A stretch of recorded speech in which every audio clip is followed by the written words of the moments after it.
पाकिस्तान से भारत आकर अपने प्रेमी सचिन मीना के साथ बसने वाली सीमा हैदर के घर खुशियों की बहार आई हुई है। जैसा कि आप जानते हैं कि बीते दिन उन्होंने एक बेटी को जन्म दिया और आज अस्पताल से छुट्टी लेकर सीमा बेटी संग ससुराल पहुंची, जहां उनका और बेटी का धूमधाम से स्वागत हुआ। हर इवेंट की तरह सीमा सचिन ने इसका वीडियो भी इंस्टाग्राम पर शेयर किया। ये वीडियो वायरल होते ही अब सीमा और सचिन की बच्ची की नागरिकता पर भी सवाल उठने लगे। लोगों का सवाल है कि सचिन और सीमा की बेटी पाकिस्तान की नागरिक है या भारत की।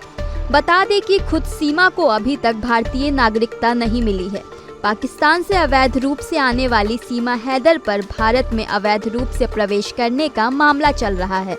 अब ऐसे में सबसे बड़ा सवाल यही है कि सीमा और सचिन की बच्ची का भविष्य क्या होगा। क्या उसे भारत की नागरिकता मिलेगी या नहीं, और अगर मिलेगी भी तो कैसे मिलेगी। बता दें कि भारत में किसी को भी नागरिकता देने या किसी की नागरिकता समाप्त करने के लिए भारतीय नागरिकता अधिनियम 1955 में प्रावधान किए गए हैं। भारतीय संविधान लागू होने के बाद भारतीय नागरिकता के अर्जन और समाप्ति के बारे में यह एक एक्ट है। यह अधिनियम भारत में एकल नागरिकता की बात करता है। भारत में 5 तरीके से जन्म के आधार पर, वंश के आधार पर, पंजीकरण द्वारा, प्राकृतिकरण द्वारा, क्षेत्र में समावेश द्वारा नागरिकता दी जा सकती है। इसके अलावा नागरिकता अधिनियम 1955 में नागरिकता की समाप्ति के आधार भी बताए गए हैं। भारत में जन्म लेने वाला व्यक्ति भारत का नागरिक होता है। यदि किसी व्यक्ति के माता पिता में से कोई एक भारतीय नागरिक है तो वह व्यक्ति भारत का नागरिक होता है। कोई भी व्यक्ति भारतीय नागरिकता के लिए आवेदन कर सकता है यदि वह भारत में कम से कम 7 साल से निवासी है।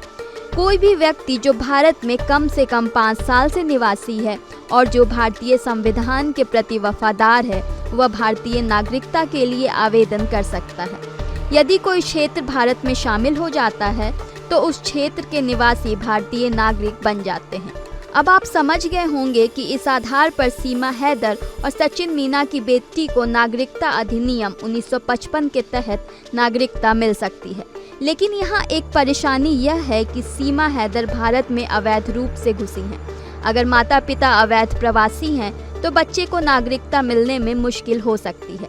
हालांकि कुछ दिनों बाद वह नागरिकता के लिए आवेदन कर सकती है, लेकिन अभी उनकी बच्ची को भारत की नागरिकता के लिए इंतजार करना पड़ेगा।